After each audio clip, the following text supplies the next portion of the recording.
যদি কখনো দেখেন যে আপনার সঙ্গে খুব খারাপ কিছু ঘটছে, কিছুতেই আপনি যেমন চাইছেন ঠিক সেইভাবে আপনার দিন চলছে না, খুব প্রবলেমের মধ্যে রয়েছেন, তখন একটি কাঁচের গ্লাসে জল নেবেন আর তাতে 1 চামচ লবণ দিয়ে দেবেন।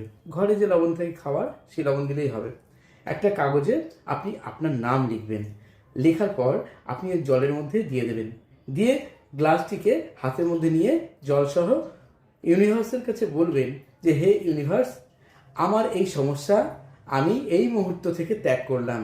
হে ইউনিভার্স, আমি আমার এই সমস্যা এই মুহূর্ত থেকে ত্যাগ করলাম। হে ইউনিভার্স, আমার এই সমস্যা এই মুহূর্ত থেকে ত্যাগ করলাম।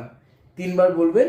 বলে চোখ বন্ধ করে কিছুক্ষণ ফিল করবেন যে আপনার যে প্রবলেম আছে সেটা আপনি বিসর্জন দিয়েছেন এই মুহূর্ত থেকে। এবার ওই জল আপনি ময়লা ফেলার জায়গায় ফেলে দিন। যখন জল ফেলে দেবেন তখন মনে মনে বলবেন, হে ইউনিভার্স, আমার এই মুহূর্ত থেকে সুসময় শুরু হয়েছে, থ্যাংক ইউ। 3বার এই কথাটা বলবেন। দেখুন খুব তাড়াতাড়ি আপনার জীবনে আমূল পরিবর্তন ঘটবে।